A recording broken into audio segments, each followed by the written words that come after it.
Hey, want to take a walk on the wild side and experience the bleeding edge of technology? Then get ready, because it doesn't get much more edgy than this. You're in for a wild ride.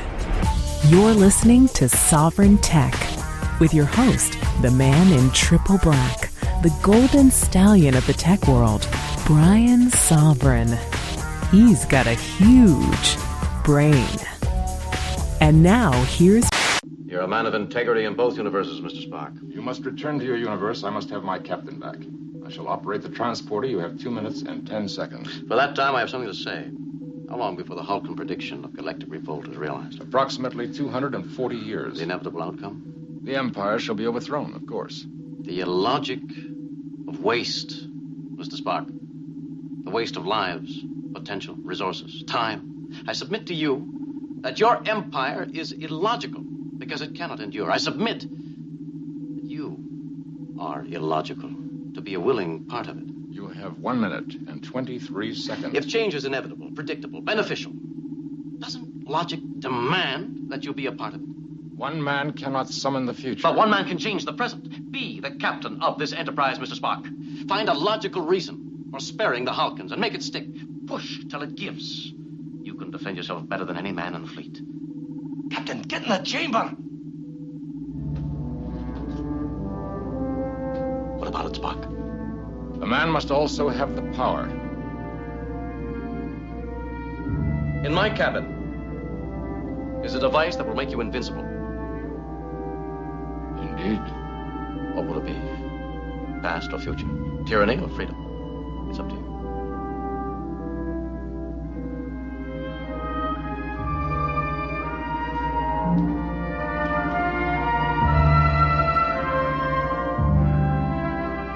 It is time. In every revolution, there's one man with a vision. Captain Kirk, I shall consider it.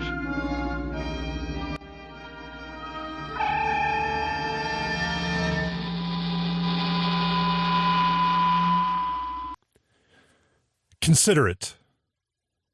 Happy birthday to William Shatner. A man who, the Golden Stallion here with you, of course. I opened up with a little something different, something to maybe shock, but I absolutely, the date of this episode getting released of Sovryn Tech, March 22nd, is also the birthday of William Shatner, and I would be remiss if I didn't mention and wish a happy birthday to a man that inspired me in ways that I can't even imagine. Really, just a a little Jew from Canada that inspired a little Jew from New York to seek knowledge and to be able to appreciate women. How about that? William Shatner is just one of those, really forces of nature who has a good perspective on himself. And I mean, he's 83 years old now. He made an album called Has Been, where he does this. There's a song at the end of it called Real, where he says he wishes he could do all the things that everybody thinks he can do, but sorry to disappoint you, but I'm real.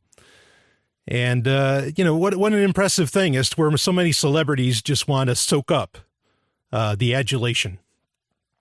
He doesn't, he'd just as well be riding a horse. So happy birthday, William Shatner, and thank you so much for all that you do. And inspiring words. Obviously, he didn't write them, but he performed them with such epic ability that, William Shatner has inspired, continues to inspire generations upon generations to make a better world. And I think that's a fact, and I appreciate it. So happy birthday, Bill. Anyway, yes, the Golden Stallion here with you. Let's get into our rapid fire stories real quick before I do. I do plan on having a very limited run of Sovryn Tech t-shirts. There will be a link for this in the show notes as for a little while, as well as on sovereigntech.com at the bottom left where all the links are that you can use. I will be doing a t-shirt run. If you have ideas for what you think should be on the t-shirt, I am open to those because these t-shirts are being made for you. I'm not going to just I already have a closet full of black clothes. I don't need to make more black shirts for myself. So if there's something in particular you think you'd like to have on it, the design is still kind of in the works. These will be done through Teespring. So essentially, Teespring it's kind of a Kickstarter for t-shirts in a way. And it's really nice because it guarantees I don't really have to put any money up front. And you do, but if the t-shirts, there'll be a limited run of 100. There'll be more than 100. If more than 100 people want it, they'll make as many t-shirts as get ordered. But essentially if 100 t-shirts don't get sold, then you get your money back. So it's a win-win for everybody. Really, really great service, Teespring. So anyway, just letting you know about that. Rapid fire stories. Facebook has banned cake pictures. Well, not exactly. There's a woman who has a business where she makes cakes that are mermaids, and the mermaids are nude, as in they show their breasts. Okay. And so somebody reported it. Facebook banned it. She can't show pictures of her mermaid cakes on the logo. She can still use her page, but she can't show her work because, breasts are just so damn terrible, to show. I mean, it's just, if she just put seashells over them, as if seashells cover shit up. I mean, come on. Talk about unrealistic. But please continue to put up pictures of blown up brown people and armed governments and institutions all over the world, because that's okay. That's not offensive at all. That's just life, right? Breasts, they're not a part of life. Really, one day we will get over Facebook, I hope. Anyway. Another interesting development, and this is actually coming from Sony and Panasonic. They are actually, amazingly, I can't believe this either, they are developing a new disc medium. That's right. Now, it's not meant to really supersede Blu-ray. This has a different purpose, but it's called archival discs. And this is actually pretty exciting. They're designed to withstand cold and heat and all this stuff, really stuff that most hard drives have a very difficult time with. And they're going to, supposedly they can hold up to a terabyte and maybe even more. It's going to be 500 gigs at first and then a terabyte, which is pretty huge. I mean, Blu-ray, they talked about multi-layered Blu-rays a few years ago, I remember, to where maybe they could get to, 250 gig maybe. So it's still double that. The average Blu-ray, I think, is 25 gig, and then you have dual layer Blu-rays, just like you used to have dual layer DVDs that were, 50 gig. The dual layer DVDs being only 8 gig, of course. And this is interesting, and I'm okay with this because I think the disc medium, it was revolutionary when Rome Labs invented it in the 80s. And I still think there's some merit to it because it is if you designed it right, it is a pretty sturdy medium. And maybe Sony finally feels like it found the niche to where it can do that. Sony actually developed the best medium of its day, which was mini disc.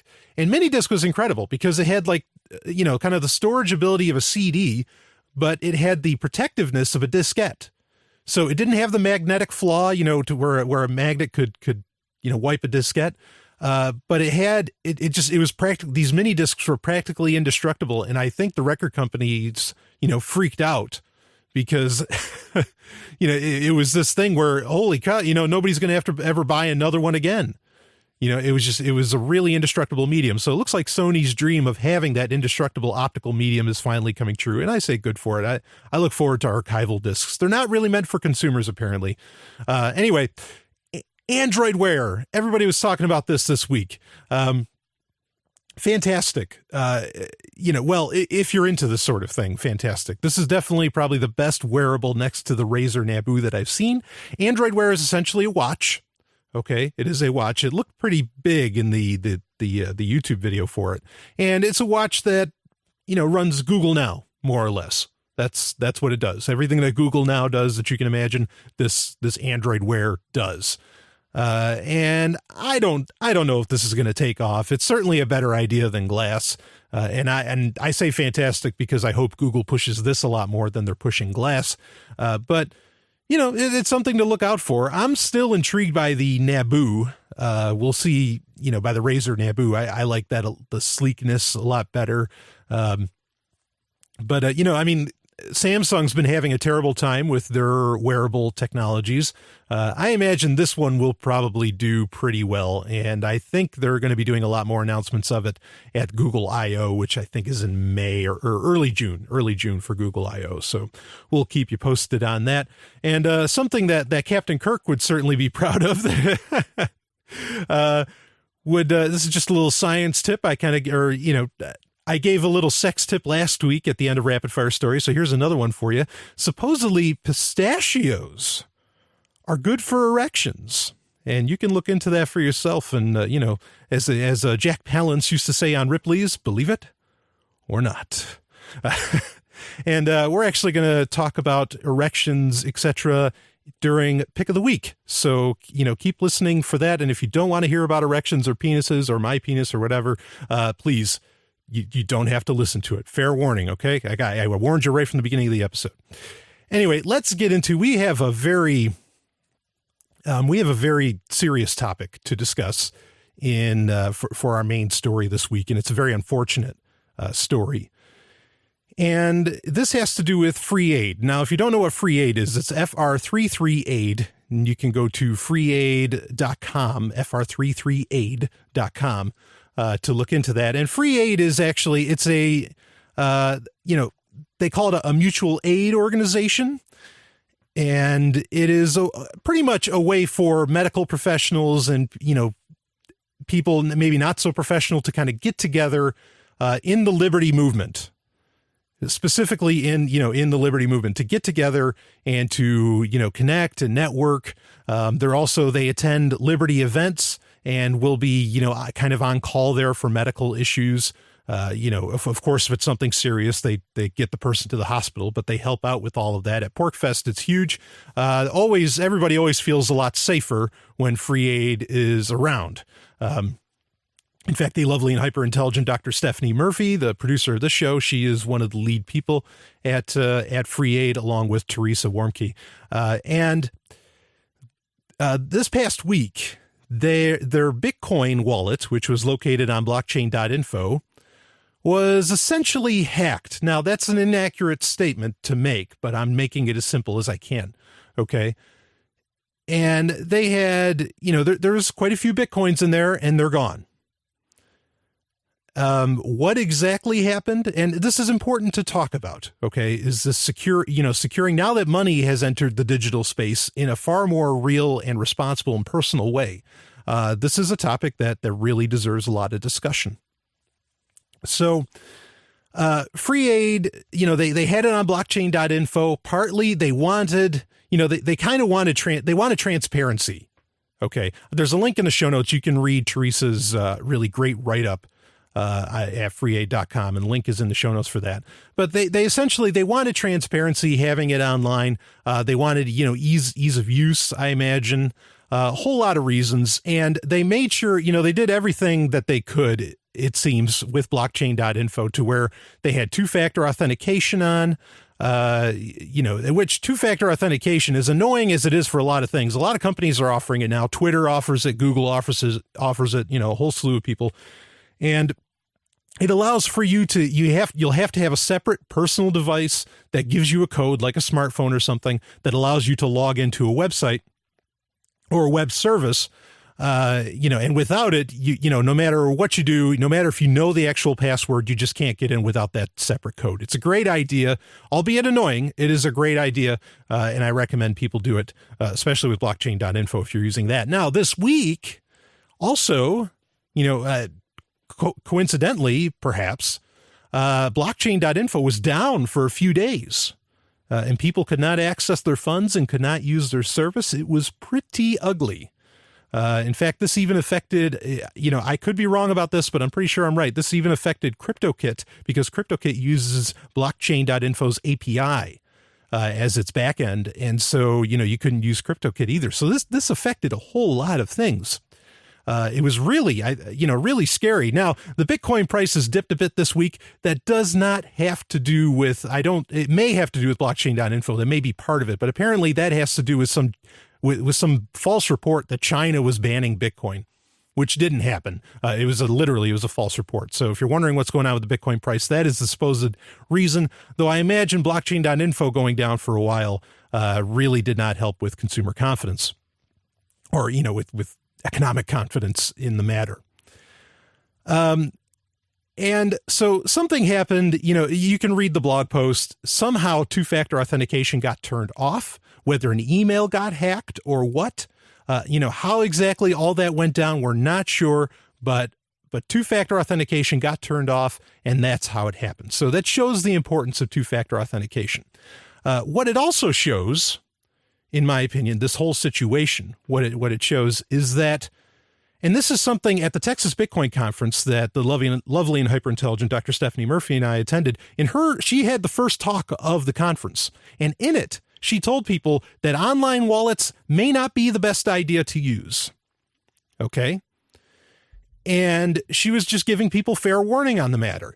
And people criticized her, saying, no, don't worry, blockchain.info is totally safe. You can use blockchain.info. How dare you say don't use blockchain.info, blah, blah, blah, blah, blah.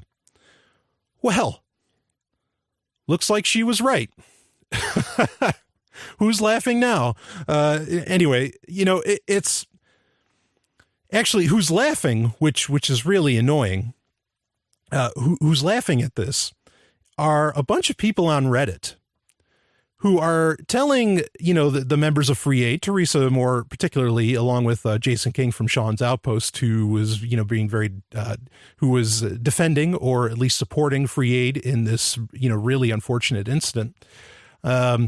We're saying, oh, you should have done this, you should have done this, you should have done this, and just saying, wow, how stupid are you? I mean, just all this crazy stuff. And boy, did it show how toxic, social media, even Reddit, how Reddit can be.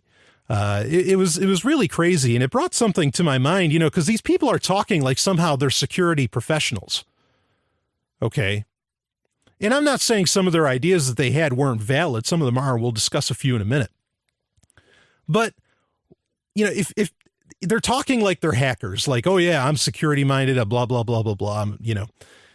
What happened in the 90s? Now, I'm not going to confirm or deny that I was ever a person of that type, but being a hacker, but in the 90s, there was kind of codes of conduct laid out. And I've talked about it on the show before. One of them being is that if you're a hacker, you don't talk about it. You don't act like you are. You keep it as quiet as possible. And this is in the 90s. This is before we had Panopticon, with every device we have, tracking everything we do, seeing everything we do, and listening to everything we do. And I wonder, like, where, what went on here? How does suddenly everybody talk like they're big shit? In fact, I'll tell you what happened is that all these people are full of shit. They don't know anything. They're acting like they're big stuff, and they like the idea that someone else got hurt and that they want to, be a part of it. They want to, maybe it's some of these guys, I want to help the ladies. And maybe I can get with them and all this stuff. That's all that crap is. Seriously, when most people, when they talk to you about, well, you should have done this, you should have done this, you should have done this, they're full of crap. They just are. Or at least they're not, maybe they have a good idea or two. I shouldn't be so harsh. Okay. But, by and large, if someone is actually like that good at security, they don't talk about it ever. And they certainly wouldn't say it on Reddit or Facebook or, anything outside of PGP, most likely. At least that used to be the codes of conduct. Maybe that's changed. Maybe now everybody's just like, oh yeah, we're all hackers and blah, blah, blah. And well, if they are, then how is the NSA getting away with what they're doing if everybody's such a great fucking hacker now? I get so annoyed by that. Anyway, solutions, now I think Stephanie Murphy's point is perfectly valid, and I don't blame XTYAt for what they did. I like the idea that they wanted transparency. They wanted everything where people could see it. They didn't want to see it bouncing around to a bunch of different addresses. okay, which is what a lot of people were recommending. It's like, well, you should have, run a mixer and should have hidden it. And Teresa's like, no, I didn't want to hide it. Okay. And in the blog post, she makes some great points to what blockchain.info should do. But I think, and I'm not insulting blockchain.info. They're doing a tremendous service, no doubt about it. But I think that if there's anywhere where decentralization should occur, it should be away from they're kind of the only online wallet game in town. In fact, the other online wallets that you can kind of use their API. That's scary. This is like the Bitcoin Foundation where, hey, the Bitcoin Foundation is centralizing something that is decentralized. Blockchain.info is in a very real sense, and I didn't come up with this quote, but I think it's valid and we can explore it in future episodes. But blockchain.info is very much becoming the Google of the Bitcoin universe. And so I think it's a good idea to maybe stay away because as far as I know, blockchain.info has not done anything to really help restitute such an amazing charity organization as Free Aid is. So, and to say nothing of the fact that, how sick and twisted is it to take, money from a charity organization? That's crazy. That should go without saying. But solutions to this, offline wallets. If you're using it on Android, use Mycelium. Mycelium is a fantastic wallet. If you're, using it on a PC of some type, Mac, Linux, Windows, whatever, use Armory. Armory has so many security features, very, very easy to use. But bear in mind, it's easy enough to use Mycelium on your phone and all this stuff, but bear in mind that the cost of security is a cost of, you lose convenience. There's a trade-off there. Okay. You've got to keep that in mind. And that's why a lot of people use blockchain.info, because it's so damn convenient. It works on every device. Blockchain.info, even has like a little app for my Chromebook. It's amazing. I use it. I still use blockchain.info. I don't keep a whole lot of money in there. That's another thing that people consistently recommend is that, you use like a hot wallet. You keep only your spending money in there. You do not keep, reserves in there. I think that's a pretty important point to bring up. So, bottom line is that this is not, the story of Free Aid is not that Bitcoin isn't secure. If anything, it's more damning against email, perhaps, which, someday we'll come up with something better than email. So just, kind of, you gotta sift through the lies here or through the opinions here. Blockchain.info, I don't know exactly what happened. There's still somewhat of a mystery there that I'm not comfortable with of how two-factor authentication got turned off.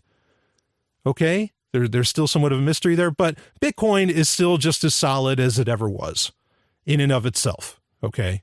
Bitcoin, what it does, it still does. Blockchain.info going down did not affect Bitcoin.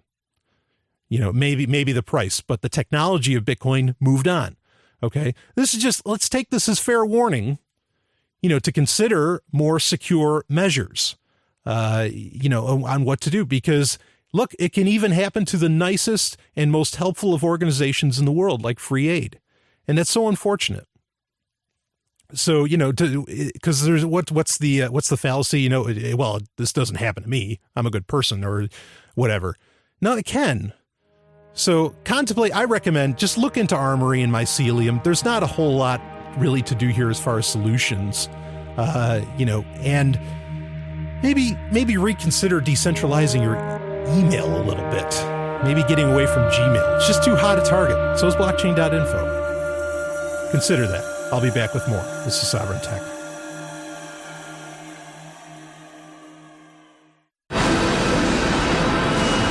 Hey, look! Got an energy spike. Launch. Now! Bombing the Narn back to the Stone Age wasn't enough for you? Then we heard it. The sound of something terrible being born. This is madness. Station 3 to Commander Ivanova. Centauri have launched a full-scale assault. Time is coming on! It's our turn now! 2 million tons of spinning metal, all alone in the night. A world where empires rise and fall, where dreams are born and die, where war and hatred are challenged by love and faith. In the third age of mankind, an age plagued by an evil empire that seeks to destroy humanity. It is our last, best hope for peace, for victory, for freedom. It is Babylon 5. Babylon 5 is available for download on your favorite torrent site. See it now to experience the greatest show in television history, Babylon 5. Tech Roulette. Want to play? It is time for Tech Roulette, where I cover stories that get sent to me through the various channels available to you. Google Plus, Twitter, and of course the email sovereigntech@riseup.net. Whole slew of ways, to get in touch with me. Even if you're a Facebook friend of mine, you can get in touch with me. Though I'm dying for that mass exodus from Facebook. I really want it to go away. It's so terrible. Every week there's just another horror story. Even though I did give I did give Big Zuck, Zuckerberg, credit for when he found out about what the NSA was doing, calling the president and saying, "What the hell are you doing to my network?" No middlemen, just went right to the president. I thought that was actually a pretty good move and what I wanted other companies to do. But anyway, I got a lot of emails. I was going to do this for listener email, but I think it's more fitting to do it for Tech Roulette. I got a ton of emails because it's funny. In the last episode, the last regular episode of Sovereign Tech, I mentioned how, and I've said it before too, but I mentioned how I don't think the Big Bang is how the universe originated. And suddenly this week, this huge story comes out. In fact, I've got it right here from CNN. Big Bang breakthrough announced, gravitational waves detected, and all the blogs and all the other, news disseminators all said, Big Bang proven, Big Bang proven. No, no, it's not. And I'm not, and I mentioned it on Twitter. I said, look, the Big Bang is not proven. I said, I'm an atheist. And it's like, well, just because you're an atheist, atheism is, they start insulting my atheism. It's like, no, I'm saying I'm an atheist is because usually when people question the Big Bang, they instantly think you're Christian, or some form of religious group. And I'm not. That's why I mentioned that I was an atheist, because look, no, I'm coming at this from a scientific perspective, saying, no, the Big Bang's not proven. And I still don't believe that the Big Bang is how the universe originated. I'm going to read a little bit here from CNN.com, just so you can get an idea of exactly, what happened here. There's no way for us to know exactly what happened some 13.8 billion years ago when our universe burst onto the scene. But scientists announced Monday a breakthrough in understanding how our world as we know it came to be. If the discovery holds up to scrutiny, it's evidence of how the universe rapidly expanded less than a trillionth of a second after the Big Bang. It teaches us something crucial about how our universe began, said Sean Carroll, a physicist at the California Institute of Technology, who was not involved in the study. It's an amazing achievement that we humans doing science systematically for just a few hundred years can extend our understanding that far. What's more, researchers discovered direct evidence for the first time of what Albert Einstein predicted in his general theory of relativity. Gravitational waves. These are essentially ripples in space-time, which have been thought of as the first tremors of the Big Bang, according to the Harvard-Smithsonian Center for Astrophysics. I'm going to skip ahead, and this is essentially what we're talking about here is what's called inflation theory. Okay, because the Big Bang theory has a few holes. There's kind of three or four big ones that don't make. That they don't make a lot of sense. And so what people came up with was inflation theory, which answered those holes, in the problem, or at least, and so this is the first proof. These gravitational waves that they're talking about are the first proof that inflation theory actually occurred. Okay, let's read on a little bit. Scientists use the word inflation to describe how the universe rapidly expanded after the Big Bang in a ripping apart of space. The BICEP 2 results are the smoking gun for inflation, Mark Kamenowski, a professor of physics and astronomy, said at a news conference. Kamenkowski, I know how that is. I have a ski name, and It never got pronounced right. Also was not involved in the project. Inflation is the theory about the bang of Big Bang, said Chow-Lin Kao, an assistant professor of physics at Stanford. It explains why we have all this stuff in the universe. Imagine that you are making a raisin bun, said Stanford physicist Kent Irwin, who worked on sensors and readout systems used in the experiment. As the dough bakes and expands, the distance from any given raisin to another increases. Certainly everything in the universe that we see now at one time before inflation was smaller than an electron, Irwin said. And then it expands during inflation at faster than the speed of light. You may have learned in physics class that light sets the universe's speed limit, but space-time is an exception. It can stretch faster than the speed of light, Irwin said. Stanford University professor Andrew Lind, who helped develop the current inflation theory, said the new results are something he had hoped to see for 30 years. If this is true, this is a moment of understanding of nature of such a magnitude that it just overwhelms, and let's just hope that it's not a trick. Another cool tidbit, inflation can be used in theories that suggest the existence of multiple universes, Irwin said, although these results do not directly address such theories. What are gravitational waves? Scientists believe that in the fabric of space-time, there are tiny ripples called quantum fluctuations. If you could look at space-time on the smallest scale possible, you would, in theory, see them even today. Unfortunately, no microscope is capable of seeing something that small. Such fluctuations also existed at the beginning of the universe. Inflation blew them up much larger, launching gravitational waves that we now see imprinted on the cosmic microwave background, or also called CMB. These gravitational waves are an aftershock of the Big Bang, he said. We have, for the first time, a detection for the mythical gravity wave signal that people have been searching for so hard for so long. So essentially, you know, what we have here, okay, are these, you know, you're finally seeing it's a shockwave. All these gravitational waves is like when you throw a grenade and it blows up, and if you're close to a grenade, hopefully you've never had to experience this. I have. You will feel it like against your chest. You'll feel the shockwave, and in fact, if you're close enough, you're going to get blown back. Okay. And that's what these gravitational waves that they've proven, quote unquote, proven to exist, are doing, you know, or are proof of. They're showing when the Big Bang went boom, you know, these are the resultant waves of that. Okay. Now the problem with that, the reason why this doesn't prove that the Big Bang is real. And it's important to consider this stuff, okay? Because you don't want to be an ass and walk up to, you know, your Christian friend or, you know, whatever religion and say, see, your God is wrong, you know, because they could easily thwart you, in my opinion. You know, it's very simple. First off, this has to get reviewed quite a bit.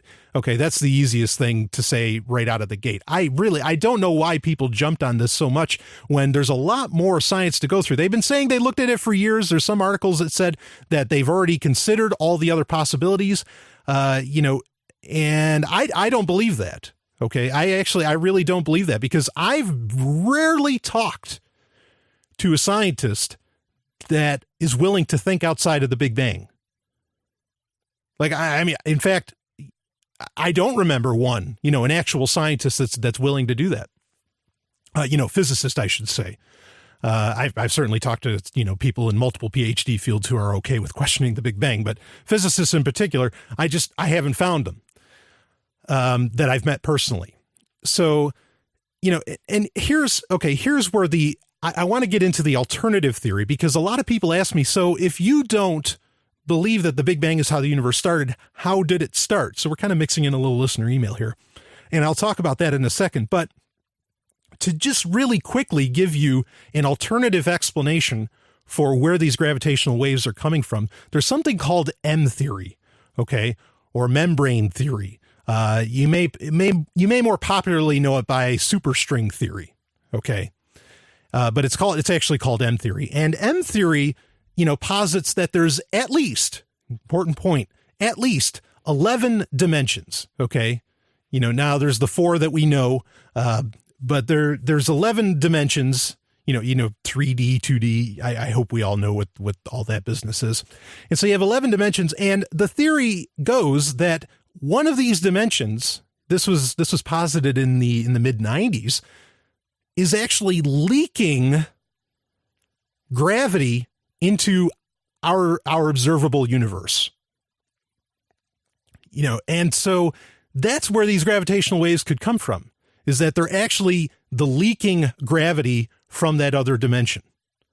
Okay. Now, generally in science and in life, you want to stick with the most simple explanation, but the same people who believe in the Big Bang or, who accept the Big Bang as fact also generally agree with at least parts of membrane theory, or at least the idea that we have multiple dimensions, etc.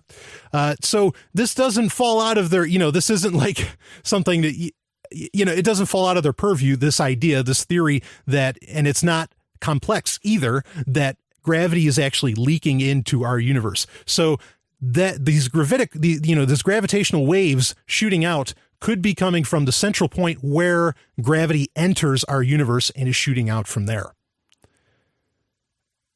Now, what are there's the alternative explanation that I could shoot out real fast. What are exactly the alternative theories to the Big Bang?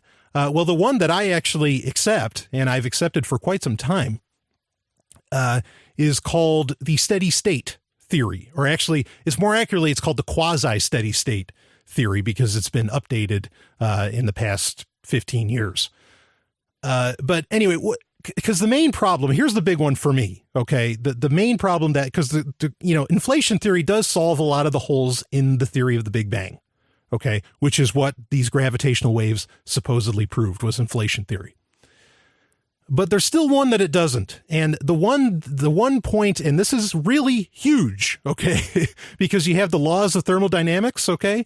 This is a really, really huge deal. The one theory or the one problem that doesn't get solved by inflation theory is the consistent temperature across the universe. That means that everything is pretty much the same temperature. Okay. Or, it has a temperate constant. Obviously not everything's the same temperature, but the point is that way far out there, in the Andromeda galaxy, it's, the stars there burn just as decently hot as they do in the Milky Way. Okay. Or closer to, the quote unquote center of the universe that the CMBs would kind of lead towards. There's no point. The farther out in the universe you go, it should be colder.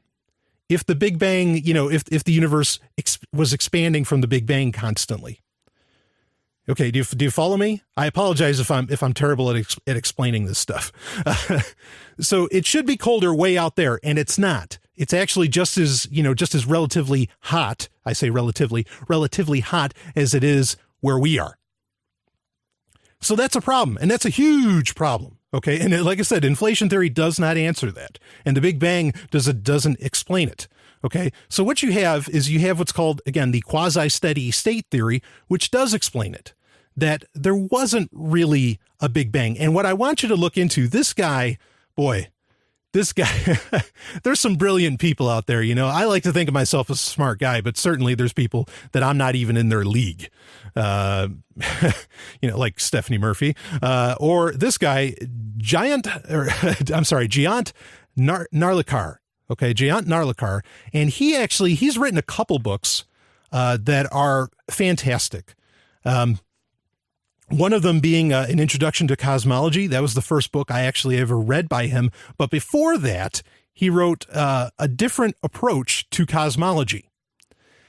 And in this, he posited in this book, it's a great book, he posited about the quasi-steady state theory. Okay. And also, and all this stuff fits in with, like we said, gravitational waves, fit in with general relativity, Einstein's theory of general relativity, all this stuff that, that Narlikar talks about still fits within that with no problem. In fact, his latest book, that I read that I thought was fantastic was An Introduction to Relativity, with the steady state theory in mind. So it's really tremendous to read, but essentially what the quasi-steady state, the theory goes is that it wasn't a big bang, but it was, a bunch of mini bangs or little bangs, essentially, that occurred everywhere. And that's what solves the temperature, the thermodynamic problem, to where, everything is actually kind of the same temperature because there's so many, bangs that occurred all over the place. Now, it's some of the best science we've got. It's really, really well thought out stuff. I mean, and I recommend you look into it more. It's not something that can be totally described and laid out, obviously, inside of a 10-minute segment. I am intrigued, this year, and I mentioned it on this show because I thought it was such an intriguing idea, is that actually we are essentially the byproduct of the black hole. This universe is the byproduct of a black hole from the explosion of a 4-dimensional star. Okay. And, picture, a 3-dimensional star that does what it does, it implodes on itself, becomes a black hole, supernova, the whole business.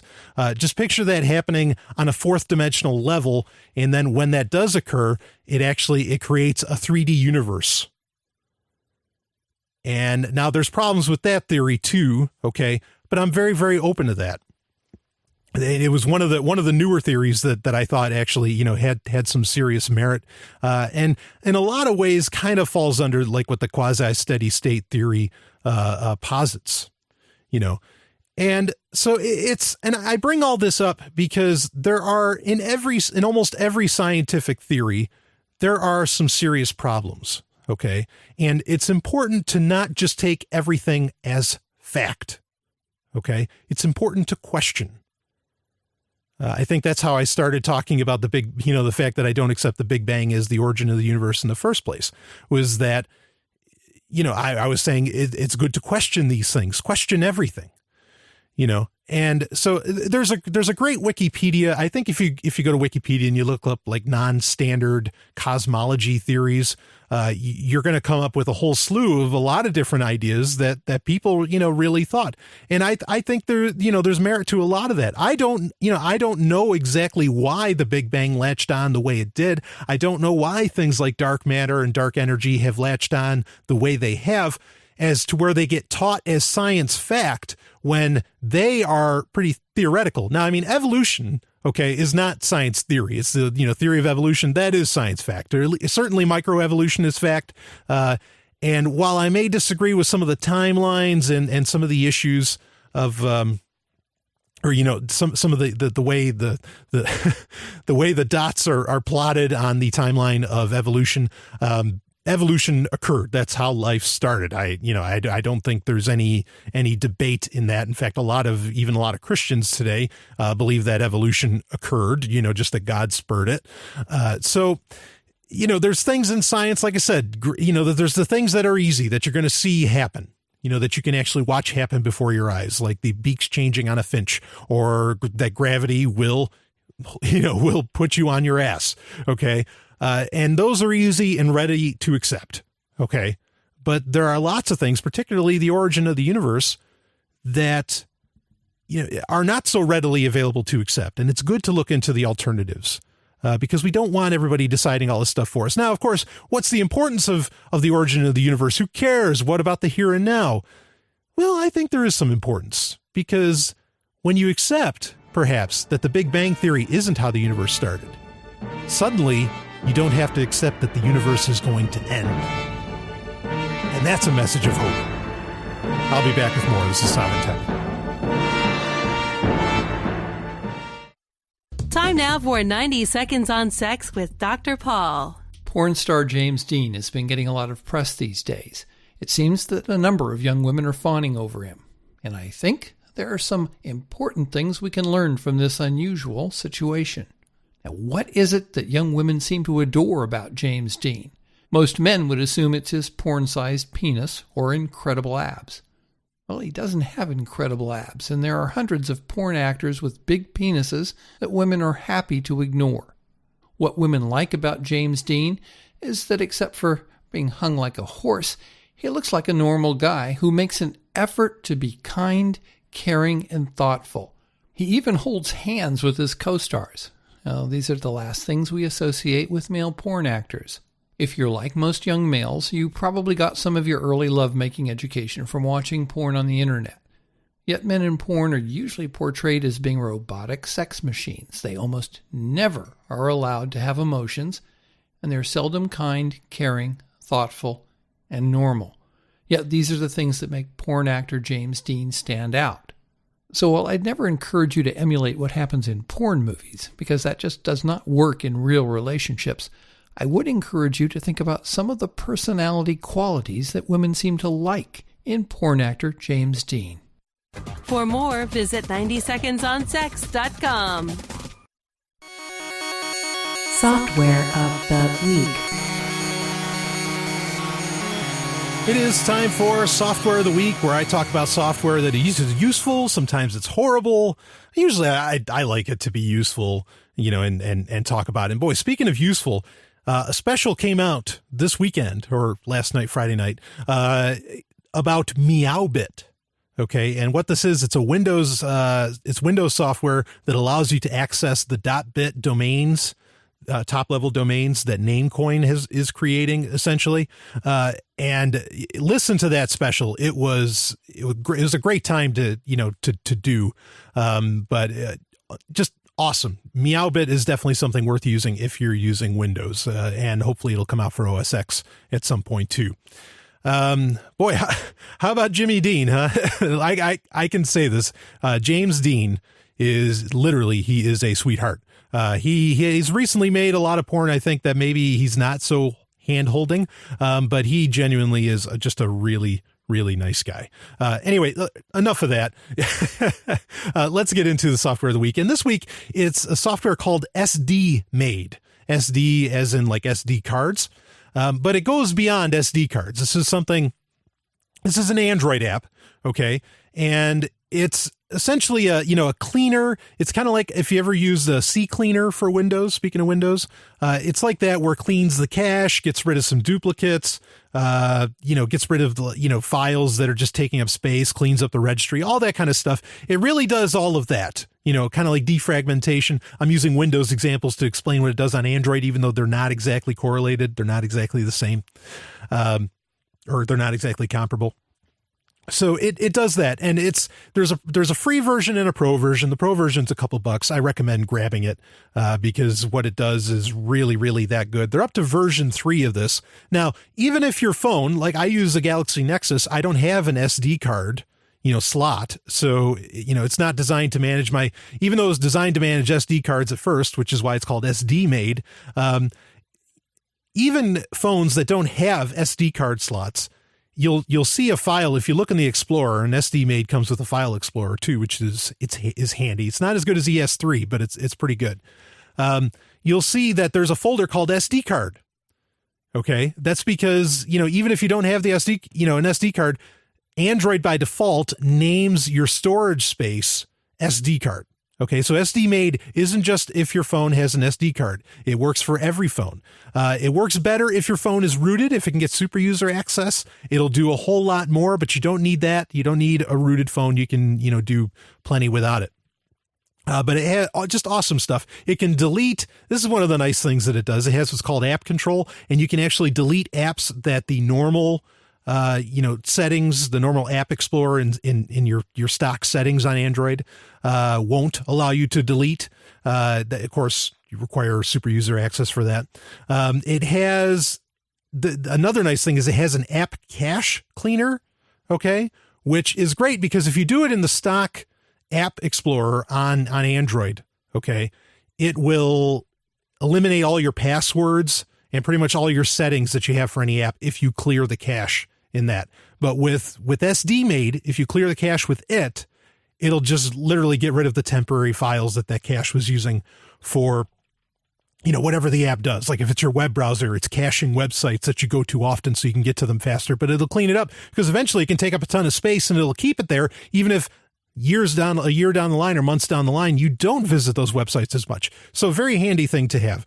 Corpse Finder, System Cleaner. I mean, it even has where it optimizes databases. Okay. Just tons of handy tools here. I picked it, version 3 came out. And so I wanted to try it again. I put it on and my Galaxy Nexus has been running a little slow recently, and I'm waiting for CyanogenMod 11 to come out before I do a complete reformat because I think that's what it needs. But I put on SD Maid and my phone sped right back up after I ran all that. after I did, the app cleaner, the system cleaner, optimized databases, the whole thing. I mean, it just started smoking again. Of course, I have my Galaxy Nexus is overclocked at 1200 megahertz as compared to 350. So, that's how I knew it was running slow. It's like, no, it's not because it's old, because I've got it moving as fast as most modern phones would. There's just, the software needs a bit of a cleaning, and it still needs that format. But SD card, SD Maid really helped out. So links in the show notes, sovryntech.com. Check it out, SD Maid. I think it's quintessential if you have an Android device. Got to use it. I'll be back with more.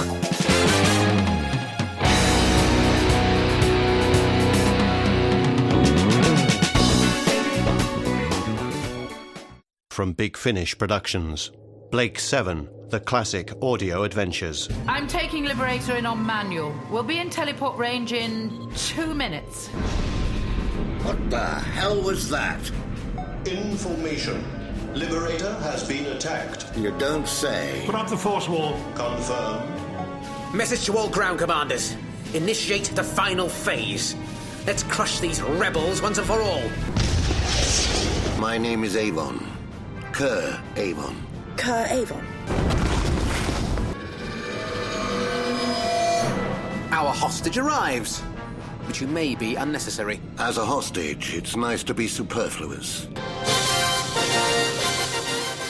You can go to Blake7.com to find more of the new adventures of one of science fiction's greatest masterpieces, Blake 7, at Blake7.com.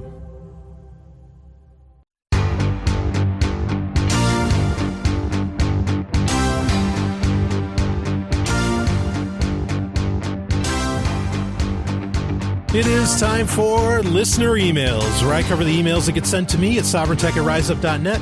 Or, I get questions via Twitter and, wherever else. Of course, if you want to find out how to get in touch with the show, the left-hand side of sovereigntech.com, okay, is where you can find all of that. All the ways to connect with the show. I tweet a lot, so, please follow me on Twitter if you want to help out the show. Following me on SoundCloud, which is essentially what sovereigntech.com is. It's a SoundCloud page, but it does everything I want it to do, so it works. You follow me on SoundCloud, follow me on Twitter, follow me on Google+. Those are things that would help a whole lot if you want to help the show out, in a way that isn't a donation of money. So anyway, I got an email. I got a couple I want to go through here as far as emails go. One of them is that I got an email from somebody who, and I love this. I love this. My listeners, you email me when you hear me talk about something and you have a concern over it, you let me know. And that's so cool. And a person actually emailed that the last regular episode. I recommended an app called Telegram. Okay. Which is made by Pavel Durov. And he said, look, there's concerns about this. It was on Security Now. They talked about it, that there was an issue. And I really appreciate the listener emailing me about that. So that I can share it with you. Sometimes with Software of the Week, I can't cover all the bases. This was something I was aware about, because what Telegram uses, it uses its own, essentially its own security protocol. It's called MT-Proto. And it pulls off a couple tricks that are not looked upon kindly by security professionals, where it's combining algorithms, AES and some others. And that's a valid concern to bring up. The only thing that I counteract that with, is that actually Pavel Durov put up a bounty, okay? And in the hacker community, putting up a bounty is saying, hack my app, please. It's asking you to do it, okay? He put up a bounty of $200,000 worth of Bitcoins. Imagine that. This is the thing, Pavel Durov, the guy's an anarchist. Okay, wears triple black, the whole business. This Russian guy's awesome, albeit a controversial character. But Pavel Durov, he put up $200,000 worth of Bitcoins to say, you come and hack this, MT-Proto, and here you go, $200,000. So he's putting his money where his mouth is. That's the thing. I understand the concern, the security concern over it, and again, love the fact that listeners are getting in touch with me to let me know. Okay, but the money is getting put where the mouth is in this case, to say, if you prove it, we'll give it to you. And as yet, nobody's broken into MT Proto, so that's definitely a concern. Well, I think there was a problem. They did find one back in December. I think that there was a little hole, and the person got $100,000 out of it. So, Telegram's pretty new. And so that's the thing, you're going to find security holes in just about anything. I mean, even PGP theoretically was cracked recently, right? Because, they found out that they could listen to the processor creating the PGP key, and thus they could figure out the PGP key. Okay. So this is and then they just fixed it the next day. Same thing here with Telegram. They fixed it the next day. And anything, in the future, a person's going to get a payday out of it, and, and they'll fix it the next day. So, I love that. And Telegram, I've been using it all week, and boy, this is without a doubt. I love Wicker. I love some of these other ones, but Telegram is without a doubt the creme de la creme, in my opinion, of secure messaging apps out there. I love it. I use it. It is so smooth. And again, the attitude for the company is right. It's not an app that's ever going to take money. It's never going to have, advertisements in it. It is essentially a non-profit app. You can't beat it. Run by an anarchist. Phenomenal. This is as powerful as Tor, but even this, you can't find the government money. There's no government money behind it. So even if you wanted to follow the money, even if you wanted to follow the money, which I recommend following attitude instead of money, but if you wanted to follow the money, it's just going to go to, you're going to end up with an anarcho-capitalist that said, no, I just wanted this to, to fuck with the Russians. It's awesome. Fuck with security agencies all around the world. So great app. Thank you though, emailer, so much for pointing that out to me. I was aware of it. I should have mentioned it before. But please, even if I am aware of it, check, keep sending it to me. I get people to say, look, you probably heard about this already. And usually I have, but please interact with me, send it to me, because I might forget about it, or, maybe there's a point I don't know. I know I don't respond to emails a lot, but I read every one. I really do. I can't always respond. I try to respond in the show as best as possible. So even if you think I know about it, send it anyway, just to be sure. Okay. Because, we're building the future here, right? Freedom or tyranny. Isn't that what Captain Kirk said earlier in the show? Well, let's choose freedom, huh? And let's do it through technology, at least for starters. Anyway, actually that raises another question that I'm going to get to in a future listener email. I do the show Sex and Science Hour with the lovely and hyper-intelligent Dr. Stephanie Murphy. And on that show, we're reaching about 6,000 people a week, at least, with that show, which is amazing because I only reach over 1,000 with Sovryn Tech.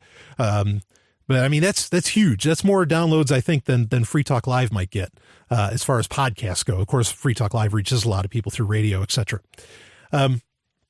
But so Sex and Science Hour, we dabble, we're dabbling in some really deep and serious liberty to people that have never heard these ideas before. And we're getting so many emails now saying, well, what do you think an anarchist world would look like? And I don't think that can really be answered in an hour, let alone 10 minutes that I have for the listener email segment. But I just want you to know, because I've had other people ask me that with Sovryn Tech, and I'm going to answer that. I'm going to try and lay out what I think it would look like as succinctly as possible. And I'm going to do it on this show. We may do it on Sex and Science Hour in the future, and that'll be interesting to hear. But really, there's just not enough time, I don't think, to go into that when people ask that. But get asked that a lot, and so I want to do it here. Another quick one is that I've mentioned this before, but I've gotten a lot of emails, particularly recently, where people have said, that they found Sovryn Tech and they listened to Sovryn Tech and that it's changed their lives. I don't know how to deal with that. I don't know. Thank you, of course, so much. First off, thank you for sharing that with me. That's really powerful. And I totally empathize with you. And just thank you. But yeah,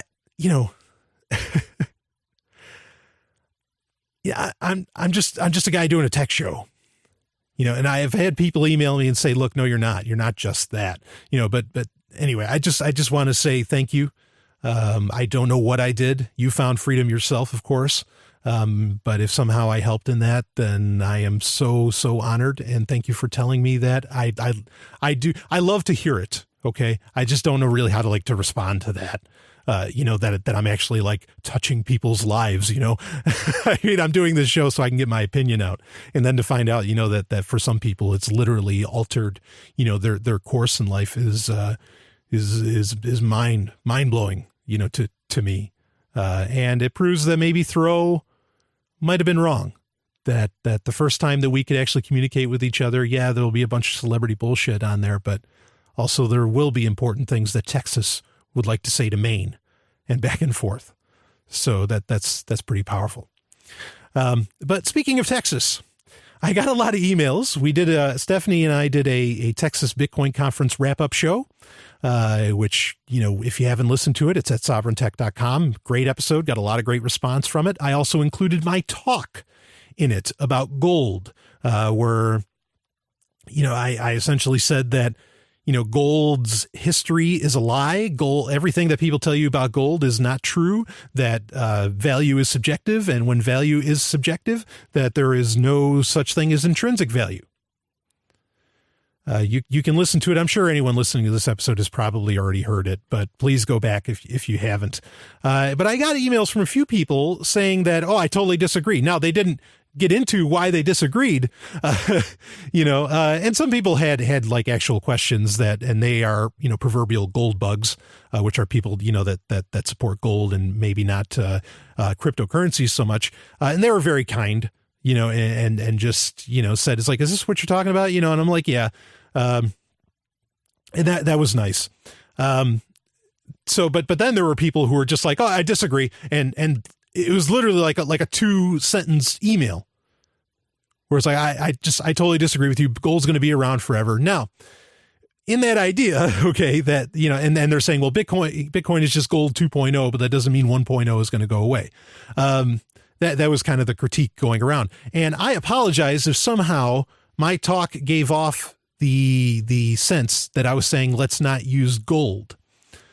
If you only heard my talk, maybe that's how that came off. If you actually listen to the entire special that we did about the Texas Bitcoin conference, because you got to understand, I got cut off during my talk. So the talk couldn't include everything I wanted to say. Even the special, the Sovryn Tech special that I did, I didn't get out everything I wanted to say. A lot of it I wanted to say for Toronto, the Toronto conference that I'll be going to, that I'm really excited about. Probably going to be the best Bitcoin conference of the year. So you got to understand, I didn't get all my points out, but I agree that Bitcoin or gold 1.0, to use your analogy, gold 1.0 is not going to go away. It's going to continue to be used for a long time, because it's, there's this, common, belief that it holds value. I also mentioned in the Sovryn Tech special that I don't think gold's value is just based upon the fact that it's pretty, but that I don't know what it is, and I don't think anyone else knows, at least not in the financial system. There might be people, a few people here and there who may know, but they're not somebody that's, that it's not Warren Buffett. Okay. That's my point. Well, maybe it's Warren Buffett. No. So, I don't know what gold's value is. Okay. And there's serious questions to be asked about gold. There's in South America, I've mentioned this on the show before. In South America, there are what appear to be, as best as we can tell, there are mines. Okay. Gold mines. Now, that's not weird to find gold mines. There's old gold mines in South Africa. There's gold mines all over the place. But these are, as best as we can date by the dating systems that we have, and I'll be the first to say that they're inefficient, they date over 100,000 years old. I mean, that's from before the Toba super volcano. I mean, that, when humanity got watered down to about, 1,000 to 5,000 people, that's weird. Okay. And no, it's not aliens. Jesus Christ. It's not aliens. Okay. But, so what exactly, who was mining gold over 100,000 years ago and why? Especially when supposedly 100,000 years ago, we didn't have any of our modern sensibilities, including things being pretty and desiring things because they're pretty. So I'll be the first to admit that, yeah, there is some kind of purpose to gold, and I just don't know what it is. Okay. I have theories, but I don't know what it is. So I apologize if I somehow gave off the sense that I was saying, look, don't use gold. No, go ahead and use gold. That's all right. Use silver. That's all right.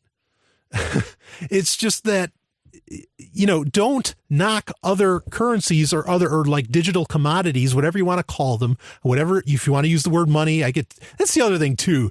It's so annoying. You know what we're talking about. Okay. When someone says like, well, there's a difference between currency and money. Well, no shit, but I'm talking about what you can actually buy something with. Okay. Do we need to come up with a new word? Yes, gold is a commodity. Can I buy something with gold? Yes. Is that currency or money? Who the fuck cares? It's like, okay, it's something I can buy something with. And that's how I'm going to have to use the word now, because people get so stickler about this stuff. Okay. And I get stickler back with you, and then you just get, it never ends. Anyway, so my point is that fine, love gold, and appreciate gold for what it is, treat it as a store of value, as a hedge against inflation, all that good stuff. Do the same with silver and palladium and whatever else you want to use. I think all those things are fantastic and fine. I have no problem with it. Okay. My problem is that you start telling other people when value is subjective, you start telling other people, oh, that's not real money. Or, oh, you can't buy anything with that. Or, oh, don't trust that. Oh, don't use that. No. Stop right there. Stop. That's not for you to decide. Okay.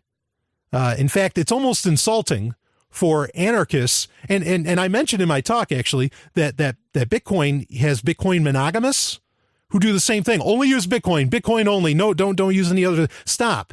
You're not the Federal Reserve. And it's insulting if you're an anarchist that you're starting to tell people, no, use this. No, I'll decide what I want to use. Very insulting. Who do you think you are?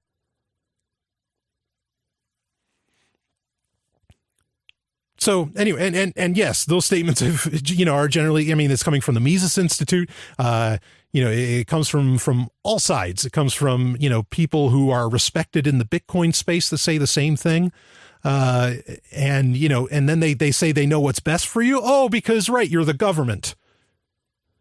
Stop being a parent to people. They don't need that. They need to be treated as an equal. Anyway, so that's kind of my response to the gold thing. Now, if you do want to know, my theories, as far as, what do I think, why does gold have value in society? If you're curious about that, oh boy,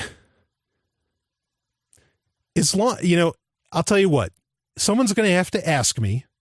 And fortunately, every time I say that, it usually happens. But someone's going to have to ask me what my theories are. And then, but I would like your understanding and your open-mindedness and the fact that I readily admit I have nothing concrete to back these theories up with. And I'll talk about them. Okay. I will discuss them with you. But I don't want to, I don't want Sovereign Tech to turn into some kind of conspiracy show. It's not. I don't want people to even have anything to really make that claim with. Okay. It's bad enough that people talk about me because I constantly cover one eye in my pictures and I wear Illuminati shirts and I have a pyramid in the symbol of the show. Hey, Brian, what's that funny sticker over your laptop webcam? I was trying to spy on you while you were in the shower, but now I can't. See, that's why I have it. And it's from EFF.org. EFF, what's that? It's the Electronic Frontier Foundation, totally donor-funded organization that fights for internet freedom, privacy. Wow, that sounds great. So EFF.org, I support internet freedom and privacy, and maybe you do too. Yeah, and you can support them with Bitcoin. The Electronic Frontier Foundation at EFF.org. Brian! Stop playing those video games! Just a minute, Mom. Game Talk. It is time for Game Talk, where we talk video games. Before I get into the video games, I had an idea the other day. I've been contemplating, and you can email me and let me know what you think about this. I've been contemplating possibly having this show be more roundtable with having guest hosts and hosts like during regular episodes. And I don't. I'm not sure how I'm going to work that out because I do it because there's great info, great things happening around the world that I want people to know about. But I hate doing things over Skype. I like to have the person in the room.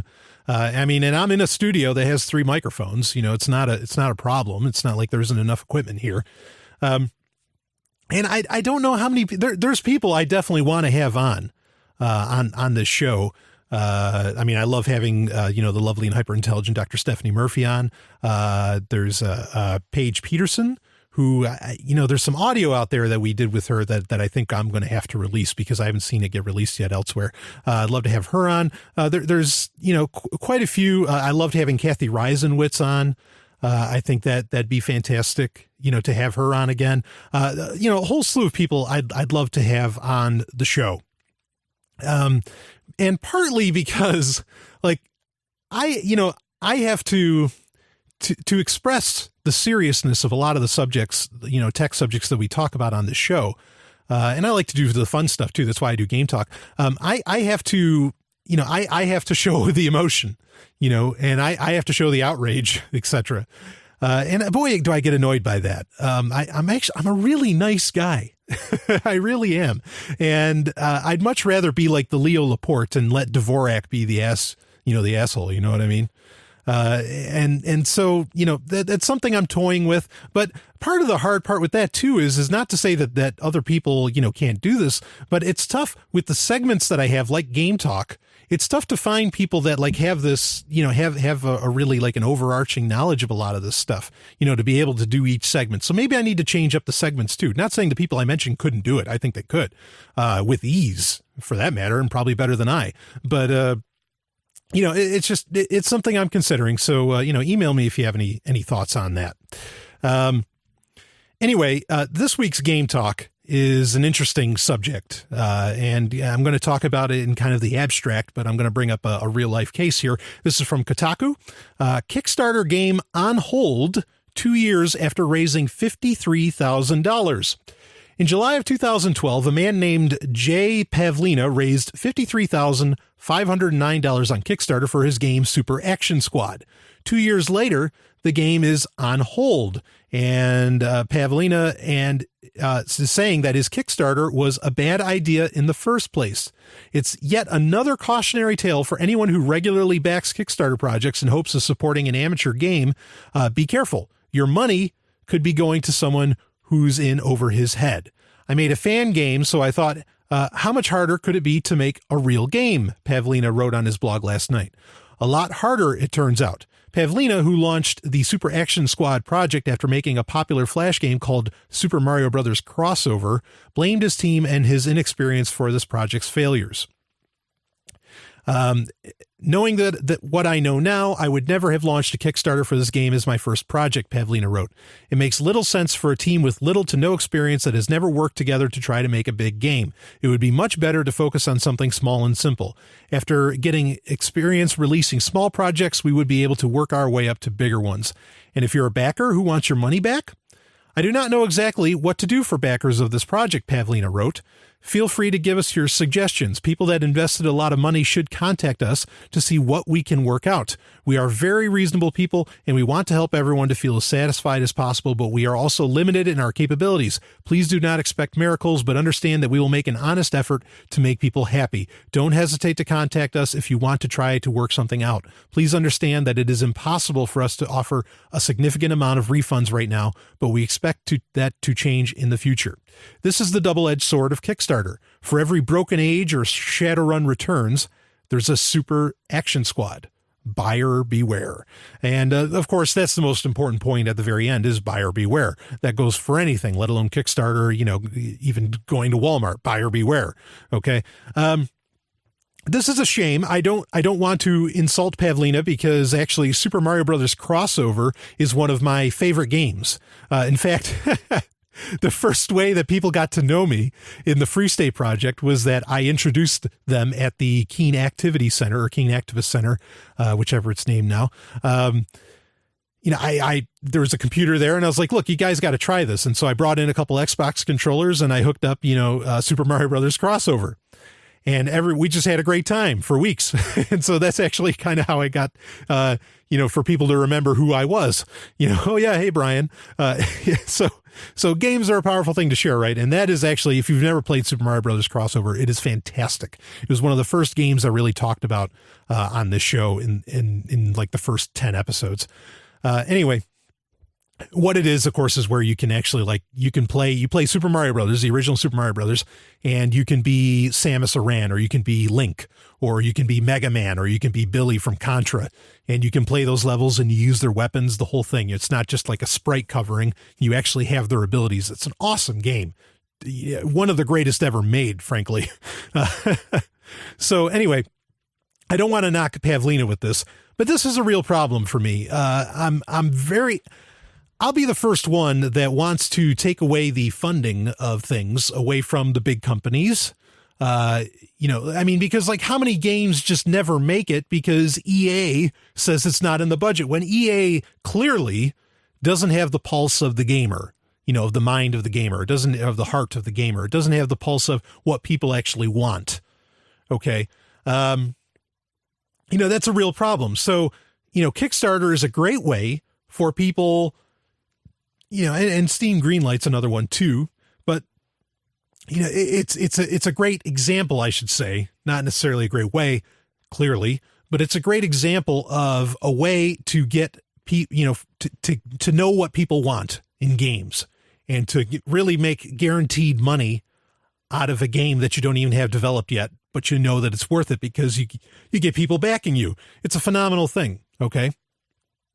But while I see the importance of that, this is the trade-off is that, maybe this stuff will never come out.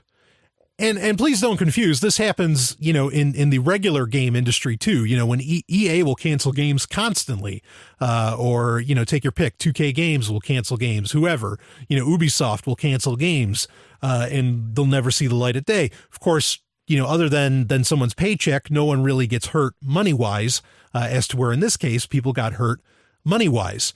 And I think the takeaway here, okay, for Kickstarter funding of games, because there's a couple I'm really looking forward to, like Star Citizen, even though that started off as a private fundraiser, it did get into Kickstarter eventually.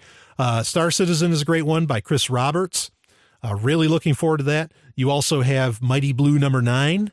That's made by the developers of Mega Man. That's going to be coming out. Very exciting. And I think Pavlina tells the story here. Look, if you're going to back a game with your money, okay, because if it's successful, your money gets taken. If the Kickstarter campaign works, you're out of your money, whether it comes out or not.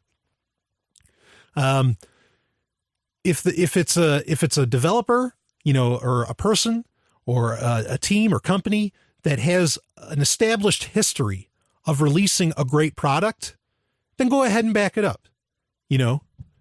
Buyer beware, of course, but go ahead and put your money down.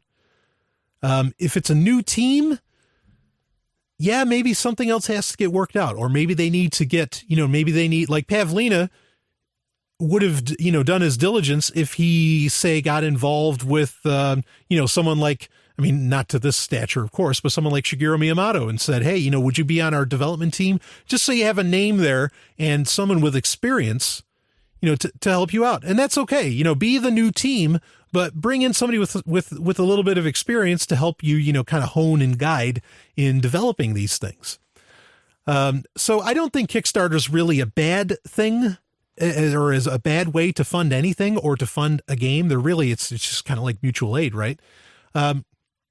But you got to do your due diligence. And yes, Pavlina came out with Super Mario Brothers Crossover, but bear in mind, he just overlaid some stuff, some stuff in physics onto a game that already existed. It's not like he came out with something totally new, new engine, new all this stuff. And it brings to mind, I've brought this up before in Game Talk. I'm very concerned about like early access games on Steam. These games aren't even beta. They're just like coming out really roughshod. And actually there's a great quote, from Johnson, who's on Free Talk Live often enough. Johnson's just a brilliant guy, great guy, very intelligent. And he says Steam early access is the white trash way to fund games. Yeah, I thought that was so good. And it's true, it's like, well, all right, we'll put up as much as we can, we'll make like a junkyard of a game, and then we'll just ask people for funding so that we can actually put a finishing touch on it. But again, just like with, Super Action Squad here, as far as I know, there's no requirement to finish the game or to even make it. And Kickstarter doesn't really, like, as soon as the Kickstarter campaign's over, it's over. Kickstarter really doesn't have a whole lot to do with it. I think once the early access game comes out, I mean, maybe Steam has something in their rule book and I don't know about it. You can email me at sovereigntech@riseup.net. If you do, maybe Steam has something in it that says, hey, you've got to release this game. People got to get their money's worth. But I doubt that there's a time frame on that. How do you put a time frame on development of games? That's a bad idea. I mean, you think about Zelda games on average, Legend of Zelda games take 5-6 years to develop. And I want them to take that time, so that way, every time they come out, they're great. And they are. So, fine. Eventually, something's got to be released, but it could be 10 years down the line. And then who's going to care? Especially with PC games, because 10 years on PC game time. I mean, look what happened with Duke Nukem Forever, as great a game as that was. I'll be back with more. Tonight, Knight Rider crashes into your living room. I don't believe this. Well, you'd better believe it. A lone crusader for justice drives this crime crasher. The world's most fantastic car. And together they can do just about anything. After all, we're only human. Don't press your luck. And now, buckle up for action with the fastest show on television, Knight Rider. See Knight Rider online today. And now back to Sovereign Tech. Wow! Oh. It's a website of the week. It is time for Website of the Week, where I talk about a website that might be useful. Sometimes it's funny, Sometimes it blurs the lines between software and website because there's so many cloud services now. But sometimes it's something kind of terrible. And this week, this website's a what's the best way to describe it? It's a meh. And it's VK. VK.com, actually, which VK, some people have heard about it in the West, other people have not. VK used to mean V Kontakte, I think, which means in touch in Russian, and it's a social network. In fact, in Russia and in much of the East, it's bigger than Facebook as far as the social network goes. And I want to bring this up because I want to be very, very careful. I've been talking the past couple weeks. I've been talking, the wonders of the app Telegram. Okay. Which again, I talked about even in this show. It's a great freaking app by Pavel Durov, an anarchist. And Pavel Durov also created VK, VK.com. But I want to bring this up because he's no longer involved with VK.com, and it's owned by a pretty ugly conglomerate that probably would not care if the government, ran roughshod on the site. If the Russian agencies or the NSA or whoever, said, oh no, we want to look at all the user information, much like they do on Facebook. VK, as far as how it operates, it actually works pretty well. It has some interesting features. It's far more an amalgamation of like Facebook and MySpace in a way, because it has like music features and all this stuff. And it's ironically, it's a popular site for that people, the ones who do know about it in the West, apparently often use it to find like Russian wives, right? That whole shtick, that's actually, that stuff kind of exists. So, but I don't want people to like, okay, wow, Pavel Durov made Telegram. What else has this guy done? And they see VK and they're like, oh, I'm going to use VK because of Pavel, because anarchists are behind it. Well, they're not anymore. They used to be, but they're not. So I just want that to be out there in fair warning. With that in mind, if you're looking for a Facebook alternative and you're looking to get a more international audience and you don't want to use Google either, which I don't blame you, VK, like I said, it does its job. It does relatively well. I have an account on VK, and you're welcome to friend me if you want to check it out. I don't really post much there. Actually, I don't really post anything, but, I'm kind of, just staking claim. I'm squatting on Brian Sovryn there. And, so check it out. Like I said, there's nothing really wrong with it other than the change of management has made it unappealing to me as to where there was a time where it was, pretty appealing. And it's an interesting part of the world, the part of the world that this services like Kazakhstan,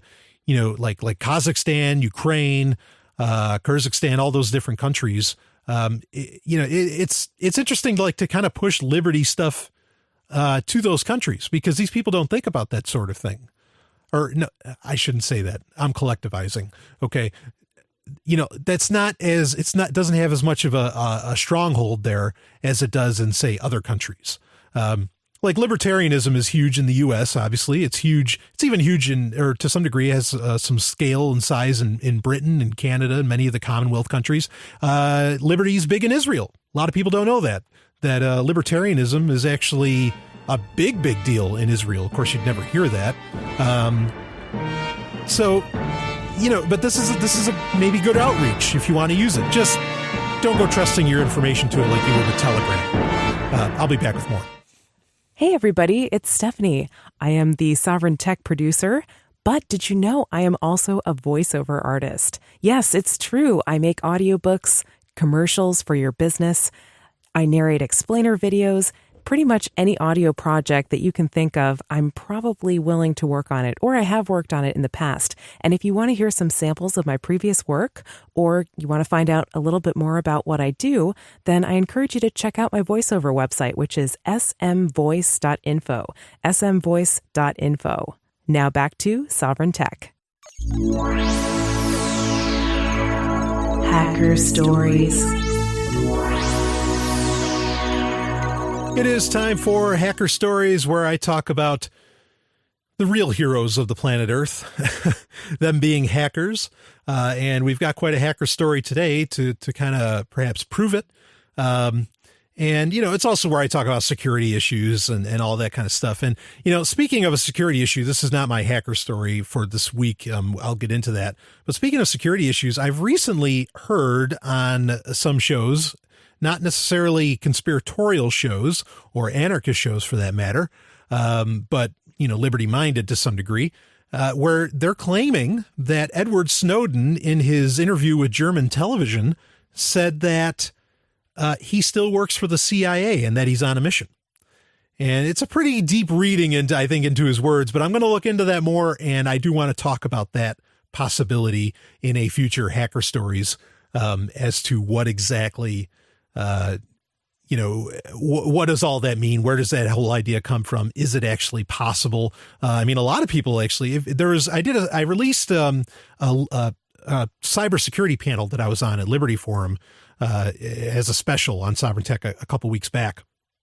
And in that, one of the guys on the panel with me actually said that Snowden might be working for the government and that all this is kind of a, COINTELPRO kind of stuff, right?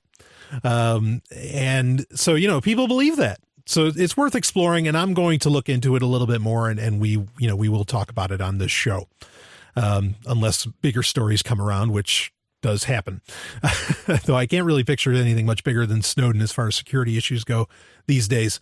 But anyway, let's talk about some other hackers that did some good. And we're going to talk about Anonymous, actually. Yesterday, Occupy Wall Street, published, and this is, of course, Occupy Wall Street being like the website, occupywallst.org or whatever.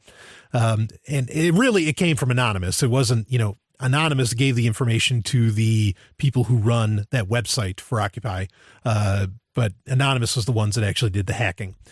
Published a number of Walmart's internal training materials on how to discourage workers from coming together for action. The documents demanding loyalty and that all signs of worker dissatisfaction be reported, or let's see, did I even read the title? Holy shit. Hacker leak Walmart's guide on how to silence workers. So we're talking about Walmart here. I'm so sorry. Yesterday, Occupy Wall Street published a number of Walmart's internal training materials on how to discourage workers from coming together for action. The documents demanding loyalty and that all signs of workers' dissatisfaction be reported immediately would sound right at home, this is in quotes, in a training manual for prison guards or as text from Brave New World, in the words of Gawker's Hamilton Nolan. The eerily Big Brother-esque documents have drawn comparisons to the TSA and Homeland Security. As MSNBC wrote, if you see something, say something is no longer just a motto for the Department of Homeland Security. It's also how Walmart plans to snuff out labor organizing drives before they happen, according to internal company documents leaked on Tuesday. The leaked documents not only reveal Walmart's internal attitude and fear of its workers speaking out, but come at a particularly interesting moment as the company has found itself at the center of multiple legal battles over its workers' rights abuses.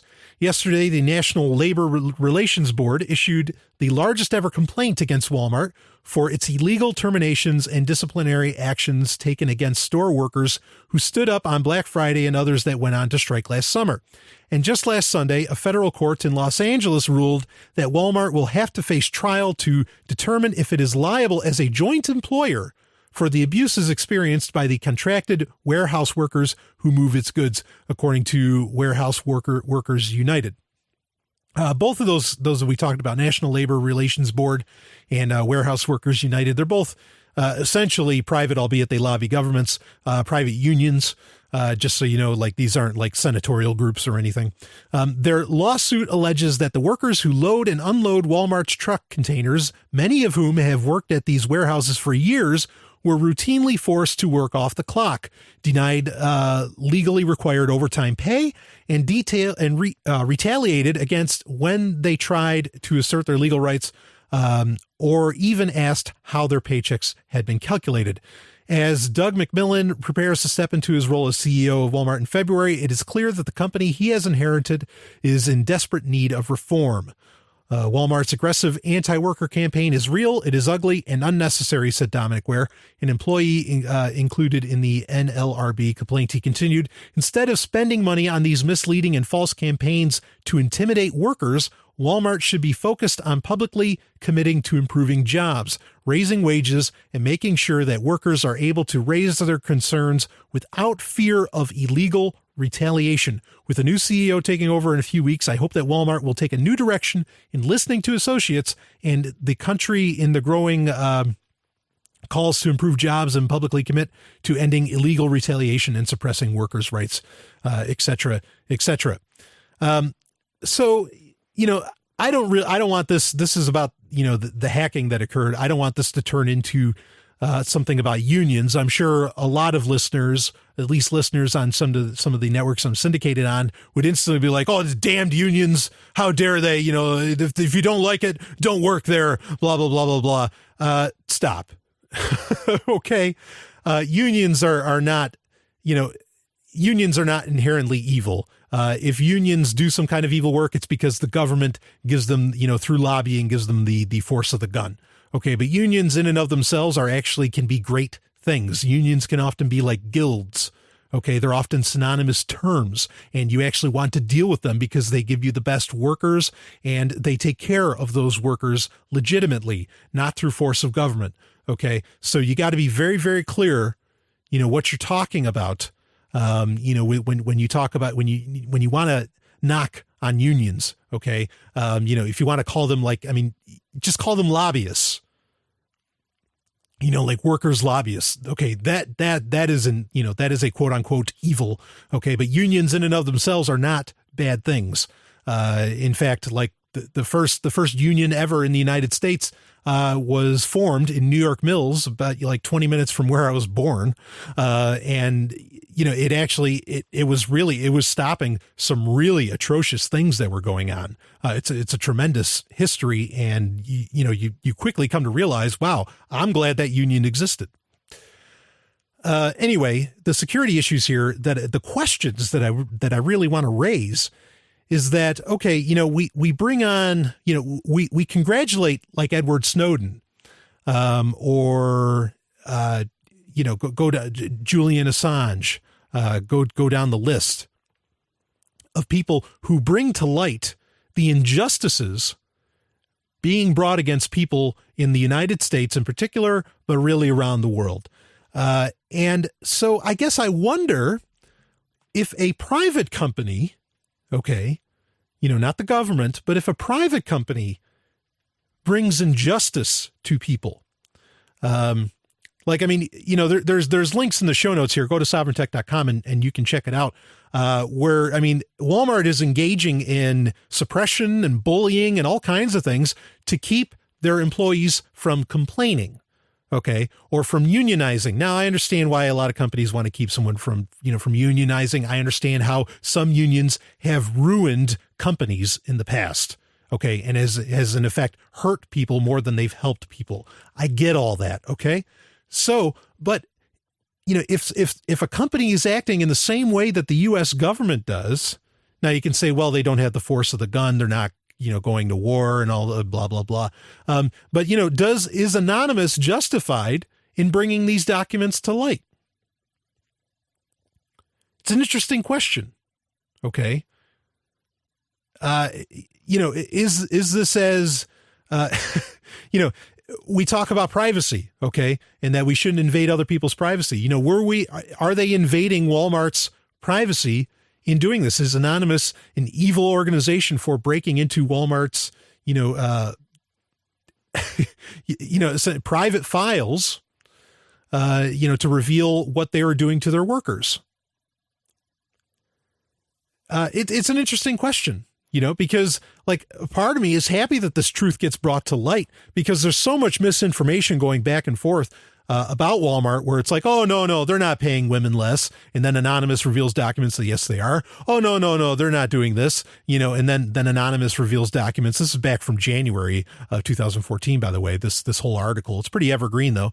Am I happy that this stuff comes out?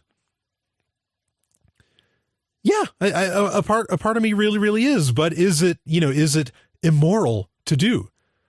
I wonder. The thing is that Walmart is engaging. Is Walmart in and of itself infringing on the rights of people first, of their workers first?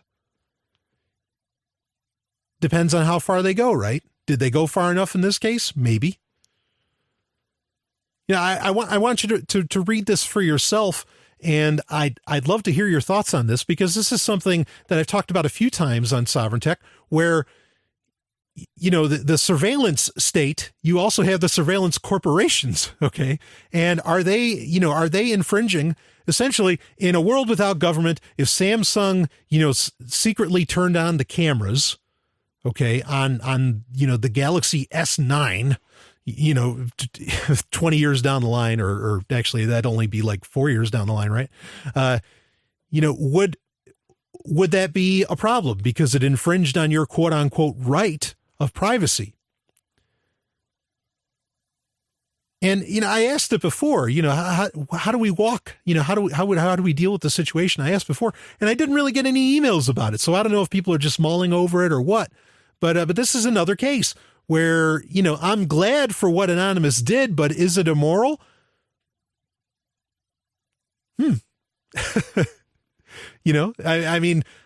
How far did this go with keeping people quiet? Were there bribes? Were there all this kind of crazy stuff that generally we look upon, we look at with suspicion, and that we look at with disdain, for doing to people? It's a good question. It really is. And I wonder about it, because we don't, are we just going to turn over, this is the big question. And I kind of know the answer to this, but I'm going to leave it open-ended. When we get rid of the government, are we turning it over to, private people that are just going to do the same thing with their companies? Ooh, I wonder. I'll be back with more. This is Sovereign Tech.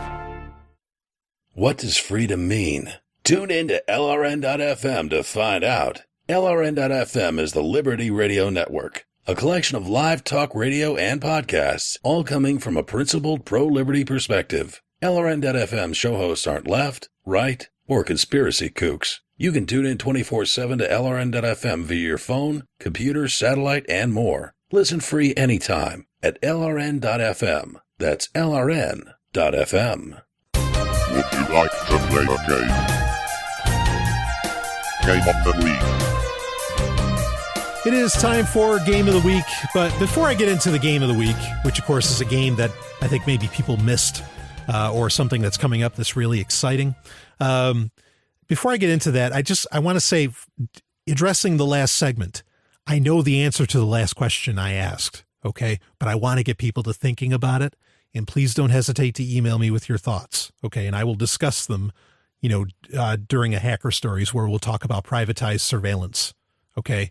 Because I think it's an important topic. Okay. So, and you probably already know the answer and you can send that too. That's fine. Anyway, the game of the week this week, this is something that, this one's a lot of fun. Doesn't take itself seriously at all. And, a lot of times I want a serious game, but sometimes it can just be so ludicrous that it's a ton of fun. And it's MDK 2. Okay. And of course, MDK 2, it's a sequel to the original MDK, which was a PC hit, and I think it was on PlayStation as well. And MDK 2, I played it years ago, on Dreamcast, actually. And it was awesome. It was so much fun. And I played the original MDK as well. And the cool thing about it, what it is, it's a third person action shooter. Okay. Kind of like picture Tomb Raider, but it's with this guy in a black suit. That has a whole bunch of pretty wild abilities. He has like a machine gun arm, or it can fire other things. And he has like a four-armed dog as a companion, and a scientist that an old little scientist that helps him out. Not a serious game at all. It's totally tongue in cheek. But it's really wild, and especially the original MDK was huge because it was part of kind of the 3D revolution that was happening in games in the early 90s. Or in the later 90s. I think MDK came out in 97. But MDK 2 came out in 2000, and it got a re-release. It got a really nice re-release on the Wii in 2011, which I played that, and that was cool. Added in, a whole bunch of stuff. And it got an HD edition that came out for Steam relatively recently, but a few different platforms it came out for. I think it's on PS3 along with others that MDK2 HD came out on. And that's really the one to check out because obviously the 3D graphics, not that I consider that a necessity for those to look good in a game, but the HD version just looks that much better. And so the coolest thing that MDK2 allows you to do, or that the character in MDK allows you to do, is there's kind of like this parachuting floating mechanic where out of his suit, will like flap out sort of the stringy parachute thing that lets you glide around, kind of like in Just Cause 2. But this came out way before Just Cause ever came out. But it has the same mechanic, and the storyline's pretty funny. But it was really cool to do that flying mechanic, especially in the original MDK, and then MDK2 just took it to the heights, And it was really revolutionary at the time. And so it's interesting to try that out because nothing else has really done it as well. Because while Just Cause pulled off the parachute thing and the pulling by the chain, thing, really, really well, MDK2 has the mixture of a platformer in it. And so that ability to glide in a 3D realm, really, really feels good. And in fact, it plays better. And this is hard to believe, but it plays better than Super Mario 64. as far as a 3D platformer that has like flying and gliding options. It does it a lot smoother, and really Super Mario 64 is still a game that anybody can play, right?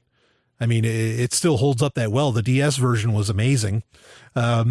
And so MDK2, if you like that kind of, because it's kind of a rare thing, you really only get that quality of gameplay of 3D shooter, or not even shooter, but of 3D platformer with a lot of these different, game mechanics and game physics. You really only ever get that in a Mario game, or maybe in a Bubsy game or something, but MDK pulled it off. MDK2 pulled it off really, really well.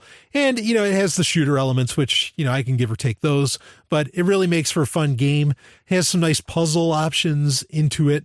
And they, the character's name's Kurt Hectic, so clearly it's very tongue in cheek, very extreme, just like everything that came out of the 90s was. There was just this like extreme, kind of nature.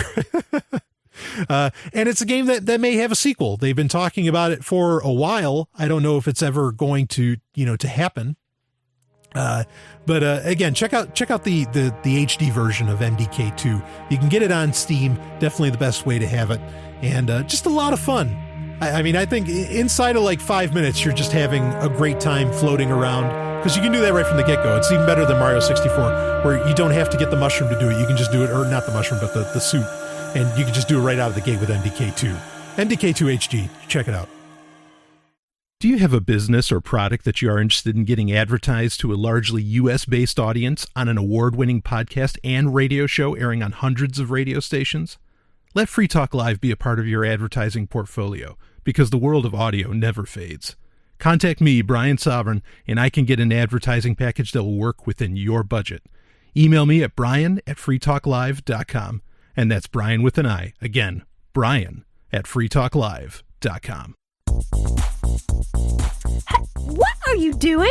I can't believe I caught you again. Jesus doesn't approve of this little habit of yours.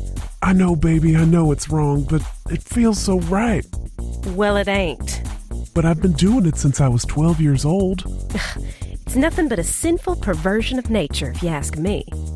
But baby, I don't ever want to stop looking at tech websites, new gadgets, video games, software, or any of that stuff. Well, then I'm leaving. Okay. Bye. Pick of the week. It is time for Pick of the Week, where I generally just geek out, or, I'll talk about, a movie, TV show, comic book, a book, you name it. Or sometimes it's a topic. I've even read poetry during Pick of the Week, or it's a product. And this week it's actually going to be a product. Though a little clue as to what next week's might be about. It might be about a little show called The Clone Wars, which I got to watch. Anyway, but this week is about a product, and a couple products actually. And I want to be very, very clear here in that nothing annoys me more than, hearing, hearing guys, boast about their penis or whatever, a whole bunch of you know what I mean. Okay. But what I'm going to talk about here is actually pretty serious. I mean, I may bring up some humor in the matter. Okay. But some of what I'm going to talk about, I don't want to be misconstrued as somehow some kind of boast or something like that. I'm talking about, again, serious products, a serious issue. And I want it to be taken as that. And I am going to talk about, I'm going to talk about dicks. Okay. And so, if you don't want to hear this, that's okay. You can press stop now. I hope you enjoyed the rest of the show. Or the previous rest of the show. But I'm going to talk about it. And what I'm going to talk about first is a product called Manhood. Okay. And this, I own these. I own several of these, and it's a foreskin replacement. Okay. Now, what does that mean? Okay. Now the link to the site, if you wish to purchase one or look more into it, is in the show notes at sovereigntech.com. You can check it out. And the Manhood is it's a silk covering with a Velcro, with Velcro on it so that it can wrap around. It's a little silk covering that goes over a man's penis and essentially is supposed to recreate the protection, of a foreskin on your penis. Because what's the purpose to this? Well, your penis loses a lot of its sensation since men get mutilated, barbarically mutilated as children, as babies, and get their foreskin cut off. Very commonplace in the world. You lose the natural protection that all the sensory organs, that comprise your penis, you lose that. And so what it can create for a lot of things is it makes it takes you longer to come, sex doesn't feel as good, right? Because, you've been dulled, your senses have been dulled, on your penis. So the Manhood is designed to, kind of reinvigorate those senses. Okay. Those sensors, and to resensitize the skin around your penis that you still have. So it's a foreskin replacement. And I've been using it for a while and it works. I gotta say, I think it works pretty well. I mean, my whole reason for getting it, there's nothing wrong with my penis at all, other than it's missing its foreskin, was forcibly removed without my choice, as a baby. My reason for wanting to get it was that, wow, sex can feel better, which believe me, I agree with you, is hard to believe. Okay. But I was like, well, if it can, I want to try it. Okay. And I mean, cause I think a lot of the, the whole culture of rough sex, or like in porn where you see the quote unquote, the rough pounding, all that business, comes from the fact that, you got to work really hard to feel something, and, as to where maybe if you had a foreskin, you're, the feeling, the sensors, I'll say the sensors on your penis. I'm not being very scientific there. The sensors on your penis, could feel more. You'd have a lot more sensation on your penis. And so you wouldn't have to do that.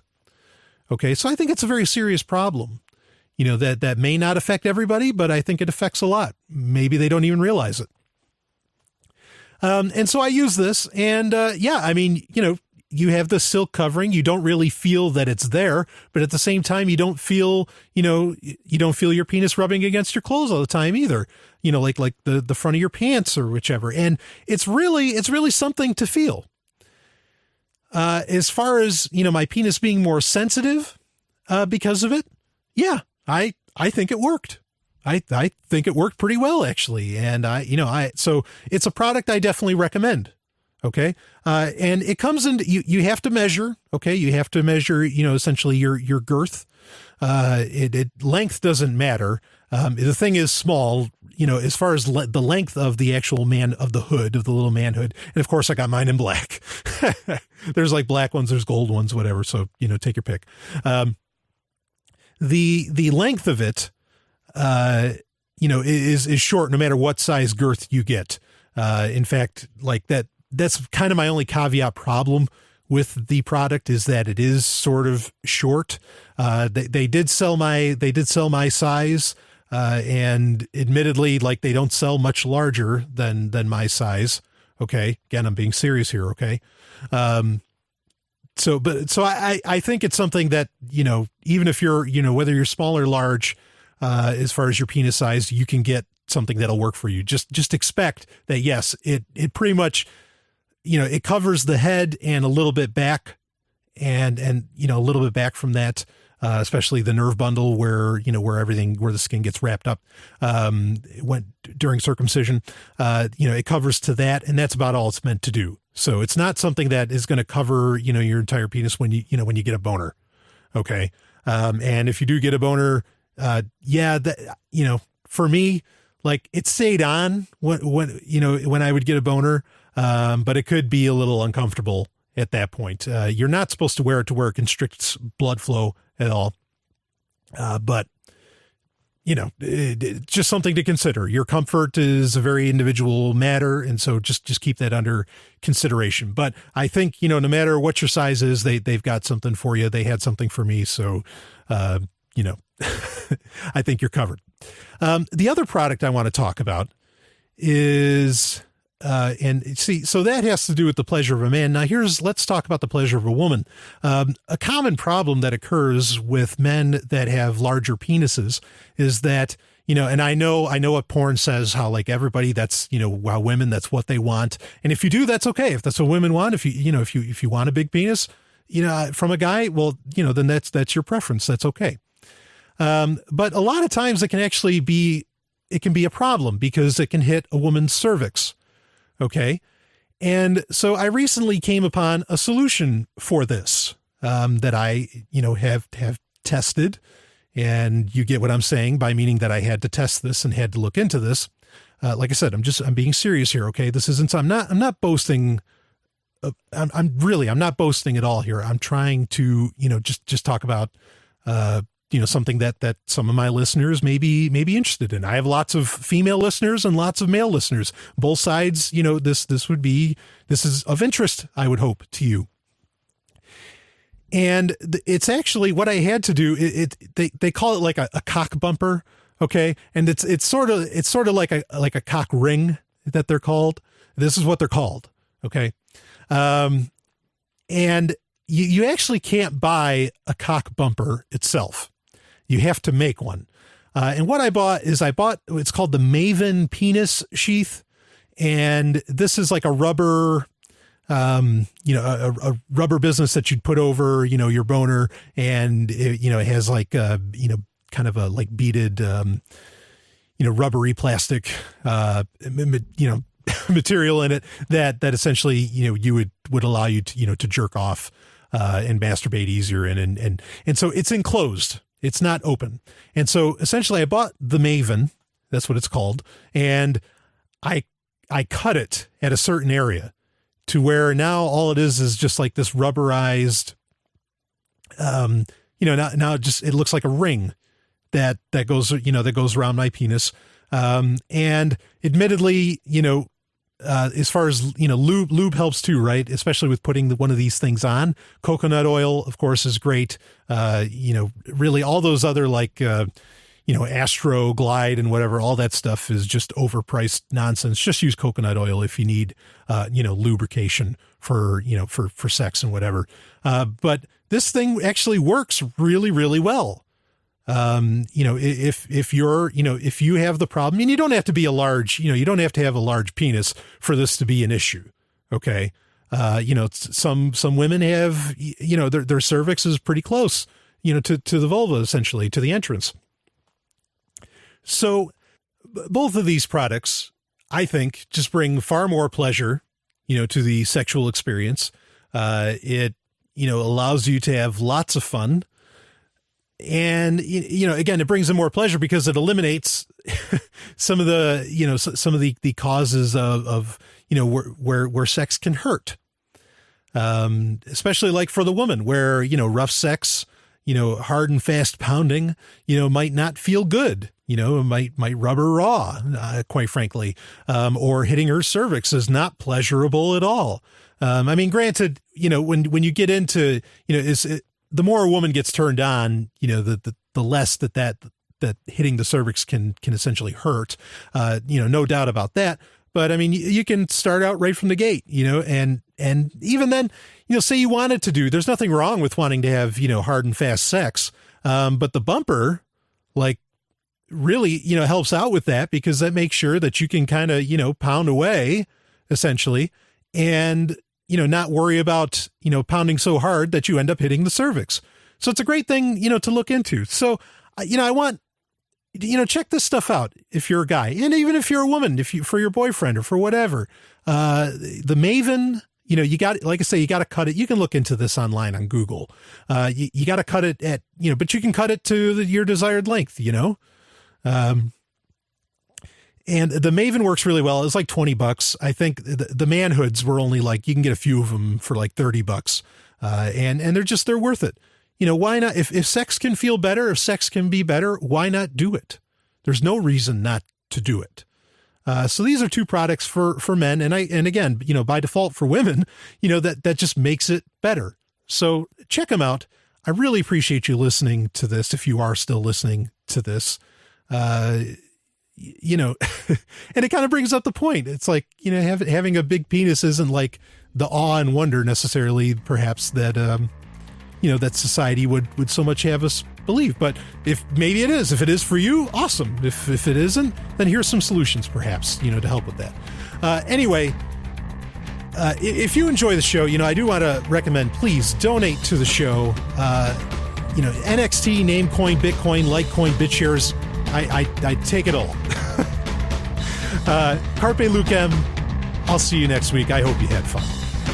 This has been Sovryn Tech. Visit us at sovryntech.com. That's SOVRYN tech.com. There you can connect with us, see more of what you've heard on today's show, and catch our podcast feed. Sovryn Tech is open source. We encourage you to share. Later, nerds.